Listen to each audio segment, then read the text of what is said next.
మనం పరిశీలించి చూస్తే మహారాష్ట్రకు సంబంధించినంత వరకు మహారాష్ట్రకు సంబంధించినటువంటి రాష్ట్రంలో 3 కూటములుగా ఏర్పడినటువంటివి మేజర్ స్థానాలు ఇటు కాంగ్రెసు ఇటు భారతీయ జనతా పార్టీ 2 పార్టీలకు సంబంధించినటువంటి కూటములు ఉన్నాయి. ఇండి కూటమి, ఎన్డీఏ కూటమి. మహారాష్ట్రలో విచిత్రమైనటువంటి పరిస్థితి ఏంటంటే 2019లో జరిగినటువంటి ఎన్నికల్లో శివసేన, భారతీయ జనతా పార్టీ 2 చాలా స్పష్టంగా శివసేన, భారతీయ జనతా పార్టీ కలిసి ఎన్నికలకు వెళ్ళినాయి. ఫలితాలు కూడా దేవేంద్ర ఫడ్నవీస్ ముఖ్యమంత్రిగా ఉండి 2014లో బీజేపీ, శివసేన కలిసి ఎన్నికలకు వెళ్తే ఆ రెండిటికి కలిపి ప్రజలు మద్దతు ఇచ్చారు. పూర్తి స్థాయిగా 5 సంవత్సరాల పాటు పరిపాలన చేసిన తర్వాత 2019లో తిరిగి ముఖ్యమంత్రి దేవేంద్ర ఫడ్నవీస్ నాయకత్వంలోనే ఎన్నికలకు వెళితే తిరిగి ప్రజలు దేవేంద్ర ఫడ్నవీస్ నాయకత్వంలో శివసేన, భారతీయ జనతా పార్టీ కూటమికి అధికారం కట్టబెట్టిన తర్వాత పొత్తులో భాగంగా శివసేన ఒక మెలిక వేసింది. మెలిక శివసేన మాత్రమే ఎందుకు వేసింది? అక్కడ 5 సంవత్సరాలు బీజేపీ ముఖ్యమంత్రి ఉన్నాడు కాబట్టి తర్వాత శివసేన ముఖ్యమంత్రి ఉండాలి కదా అనేటువంటిది అనేక మందికి అనుమానం రావచ్చు. కానీ బీజేపీ, శివసేన మధ్య బాల్ ఠాకరే ఉన్నప్పుడే జరిగినటువంటి ఒప్పందం ఏమిటంటే చెరి సగం 288లో 144 స్థానాలు మీరు, 144 స్థానాలు మేము పోటీ చేస్తాము. ఎవరికి ఎక్కువ అసెంబ్లీ స్థానాలు వస్తే వారు ముఖ్యమంత్రి పదవి చేపడతారనేటువంటిది బాల్ ఠాకరే ఉన్నప్పుడు బీజేపీ, శివసేన మధ్య ఉన్నటువంటి ఒప్పందం. తద్వారా అంతకుముందు అధికారంలో ఉన్నప్పుడు శివసేనకు సంబంధించినటువంటి ముఖ్యమంత్రులు ప్రభుత్వాన్ని నడిపారు. 2014లో భారతీయ జనతా పార్టీకి ఎక్కువ స్థానాలు రావడంతో శివసేనకు ఉప ముఖ్యమంత్రి, శివసేనకు మంత్రి పదవులు, బీజేపీ ముఖ్యమంత్రి పదవి చేపట్టింది. 2019లో ఉద్ధవ్ ఠాక్రే తాను ముఖ్యమంత్రి కావాలనుకున్నాడు.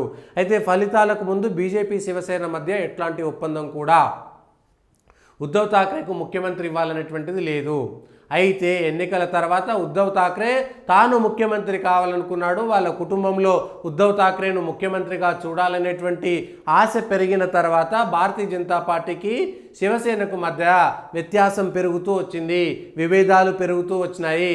ఆ తర్వాత ముఖ్యమంత్రి పదవి ప్రమాణ స్వీకారం వేళ శివసేన మెలిక వేసి మేము భారతీయ జనతా పార్టీకి మద్దతు ఇవ్వడం లేదనడంతో అప్పటికప్పుడు ఎన్సీపీకి సంబంధించినటువంటి పవార్, శరద్ పవార్కి సంబంధించినటువంటి అబ్బాయి లేకపోతే అన్న కొడుకు లేకపోతే కజిన్ ఎవరైనా సరే శరద్ పవార్కి సంబంధించినటువంటి పార్టీ నుంచి మద్దతుగా ఉప ముఖ్యమంత్రి పదవి తీసుకొని అనూహ్యమైనటువంటి రీతిలో భారతీయ జనతా పార్టీ ప్రమాణ స్వీకారం చేసిన తర్వాత కొద్ది రోజుల్లోనే అటు అజిత్ పవార్ కూడా మద్దతు ఉపసంహరించుకోవడము, ప్రభుత్వం పడిపోవడం, మళ్ళీ శివసేన, కాంగ్రెసు అదేవిధంగా ఎన్సీపీ కలిసి ప్రభుత్వాన్ని ఏర్పాటు చేశాయి. అయితే శివసేన కాంగ్రెస్తో కలవడం అనేటువంటిది ఎవరు ఊహించినటువంటి ఒక షాక్. ఎందుకంటే బాల్ ఠాక్రే నేను నా దుకాణమైనా మూసుకుంటాను కానీ కాంగ్రెస్తో కలవనని జీవితకాలం శపథం చేశారు. ఆయన చనిపోయేంత వరకు కూడా బాల్ ఠాక్రే అంటే పులి, హిందుత్వ టైగర్గానే బ్రతికాడు. కానీ ముఖ్యమంత్రి పదవి ఆశ కోసం తన కొడుకు ఏ సిద్ధాంతం కోసమైతే బాల్ ఠాక్రే కాంగ్రెస్కు వ్యతిరేకంగా హిందుత్వ రాజకీయాలు చేశాడో అదే హిందుత్వ రాజకీయాలను, అదే శివసేనను కాంగ్రెస్ కాళ్ళ దగ్గర మోకరిల్లేలా చేసి ముఖ్యమంత్రి పదవి తీసుకున్నాడు. సిద్ధాంతాన్ని త్యాగం చేసి పదవిని లాభం పొందాడు.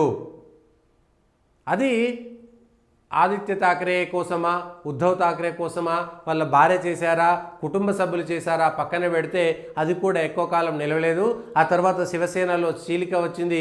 ఏక్నాథ్ షిండే శివసేనను చీల్చి తన మద్దతుదారులైనటువంటి ఎమ్మెల్యేలతో మహారాష్ట్రలో భారతీయ జనతా పార్టీతో కలిపి అజిత్ పవార్ మరొక్కసారి ఎన్సీపీలో చీలిక తీసుకొచ్చి తన మద్దతుదారులతో భారతీయ జనతా పార్టీతో కలిసి ప్రభుత్వం ఏర్పాటు చేసి తనకంటే తక్కువ స్థానాలు వచ్చినటువంటి ఏక్నాథ్ షిండేని ముఖ్యమంత్రి పీఠం మీద కూర్చోబెట్టింది భారతీయ జనతా పార్టీ. ఎట్లయితే శివసేన భారతీయ జనతా పార్టీని మోసం చేసిందో అదే రీతిలో భారతీయ జనతా పార్టీ ఏక్నాథ్ షిండే ద్వారా మహారాష్ట్ర రాజకీయాలను ఒక్కసారిగా మలుపు తిప్పింది. ఇప్పుడు భారతీయ జనతా పార్టీ తన ఎన్డీఏలో శివసేన వర్గము, అజిత్ పవార్ వర్గము 2 వర్గాలు కూడా శివసేనకు సంబంధించినటువంటి ఏక్నాథ్ షిండే శివసేన, అజిత్ పవార్కు సంబంధించినటువంటి ఎన్సీపీ, బీజేపీ కలిసి పోటీ చేస్తున్నాయి. కాంగ్రెసు అదేవిధంగా శరద్ పవార్ ఎన్సీపీ, అట్లనే ఉద్ధవ్ ఠాక్రేకి సంబంధించినటువంటి శివసేన, వీళ్ళు కలిపి ఒక గ్రూపుగా, ఒక జట్టుగా, అలయన్స్ పార్టీగా ఇండి కూటమిలో వెళ్తున్నారు.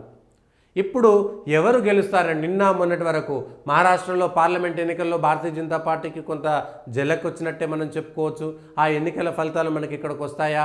కాంగ్రెస్ మళ్ళీ హర్యానాలో కూడా భారతీయ జనతా పార్టీ వరుసగా 2 సార్లు అధికారంలో ఉండి 10 ఏళ్ల పాటు మళ్ళీ మూడోసారి హ్యాట్రిక్ వస్తుందా రాదా అనేటువంటి చర్చ జరిగినటువంటి నేపథ్యంలో పార్లమెంట్ ఎన్నికల తర్వాత మొదటిసారి జరిగినటువంటి హర్యానా ఎన్నికల్లో కూడా చాలా మేరకు హర్యానాలో కాంగ్రెస్ గెలుస్తుంది, బీజేపీ నాయకత్వంలో ఎన్డీఏ ఓడిపోతుంది అనేటువంటిది అక్కడ చెప్పినటువంటి మాట. ఇప్పుడు మహారాష్ట్రలో కూడా మధ్యలో కొద్ది కాలం ఉద్ధవ్ ఠాక్రేకి సంబంధించినటువంటి శివసేన ప్రభుత్వాన్ని తీసేస్తే ఇక్కడ కూడా దాదాపుగా 8 సంవత్సరాలుగా భారతీయ జనతా పార్టీ ఎన్డీఏ నేతృత్వంలోని ప్రభుత్వం ఉన్నది. ఇప్పుడు మహారాష్ట్రలో హర్యానా ఫలితాల తర్వాత కాంగ్రెస్ పార్టీ వీక్ అయిపోయింది. శివసేన కాంగ్రెస్ మధ్యన లుకలుకలు ఉన్నాయి. శివసేన ఇటు బీజేపీ వైపు మళ్ళీ రావాలనేటువంటి ప్రయత్నం చేసినా అది కురేటువంటి అవకాశం లేదు. ఏక్నాథ్ షిండే ఇప్పుడు అజిత్ పవార్కి సంబంధించి హర్యానా ఫలితాల తర్వాత భారతీయ జనతా పార్టీకి బూస్టప్ ఒకటి లభించింది. మహారాష్ట్రలో అనుకున్నట్టు మేరా ఎవరు గెలుస్తారు ఏంటి అనేటువంటిది మనం అనేక మంది చెబుతున్నా కూడా ఇప్పుడు మహారాష్ట్రలో ఖచ్చితంగా ఏ సర్వే సంస్థ కూడా కాంగ్రెస్ గెలుస్తుంది, బీజేపీ ఓడిపోతుంది, ఎన్డీఏ ఓడిపోతుందని చెప్పలేనటువంటి పరిస్థితి. నువ్వా నేనా అన్నట్టుగా పోటాపోటీగా ఉన్నాయి. అవి మహారాష్ట్రలో మరాఠా వర్సెస్ మరాఠా లాగా ఇప్పుడు సాగుతుంది. మహారాష్ట్ర రాజకీయాలు రసవత్తరంగా సాగుతున్నాయి. ఈ ఎన్నికల్లో మహారాష్ట్ర ఎన్నికలు కొన్ని కుటుంబాలకు, కొన్ని పార్టీలకు చావో రేవో తేల్చుకునేటువంటి ఎన్నికలని చెప్పవచ్చు. ఎట్లా అంటే ఏక్నాథ్ షిండే వర్గం నెగ్గితే శివసేన పూర్తిగా ఉద్ధవ్ ఠాక్రే కుటుంబం నుంచి, బాల్ ఠాక్రే కుటుంబం నుంచి ఏక్నాథ్ షిండే వైపు వెళ్ళిపోతుంది. అజిత్ పవార్ ఒకవేళ తిరిగి ఎన్డీఏ ప్రభుత్వంలోకి వస్తే ఎన్సీపీ కనుక అజిత్ పవార్ చీలిక వర్గానికి గనక ఎక్కువ సీట్లు లభిస్తే, ఎన్డీఏ కూటమి అధికారంలోకి వస్తే అక్కడ శరద్ పవార్ నేతృత్వంలోని ఎన్సీపీ పూర్తి స్థాయిగా కొలాప్స్ అవుతుంది. అట్లనే భారతీయ జనతా పార్టీకి పెద్ద బూస్టప్ అవుతుంది. ఏక్నాథ్ షిండేను ముఖ్యమంత్రిగా కొనసాగిస్తారా, ఆ తర్వాత భారతీయ జనతా పార్టీ అభ్యర్థి ముఖ్యమంత్రి అవుతారా అనేటువంటిది తర్వాత అంశము. ఏక్నాథ్ షిండేని అంటే ముఖ్యమంత్రిగా ఉన్నటువంటి దేవేంద్ర ఫడ్నవీస్ ప్రభుత్వం కోసం, పార్టీ కోసం ఏక్నాథ్ షిండే కింద ఉప ముఖ్యమంత్రి పదవిని చేపట్టారు. కాబట్టి ఇప్పుడు ఎన్నికల ఫలితాల తర్వాత ఎవరు ఎట్లా ఉంటారనేది తెలియదు. ఇక అవతల వైపు ఇండి కూటమిలో కాంగ్రెస్కు కూడా ఇది చావోరేవో. హర్యానా, జమ్మూ కాశ్మీర్లో గంపెడ ఆశలు పెట్టుకుంటే హర్యానాలో బొక్కబోర్లా పడింది కాంగ్రెస్ పార్టీ. రాహుల్ గాంధీ నాయకత్వం పార్లమెంట్ ఎన్నికల్లో కొన్ని సీట్లు పెరగడం వల్ల రాహుల్ గాంధీ నాయకత్వం పైన విపరీతమైనటువంటి ఒక ప్రచారం సాగింది.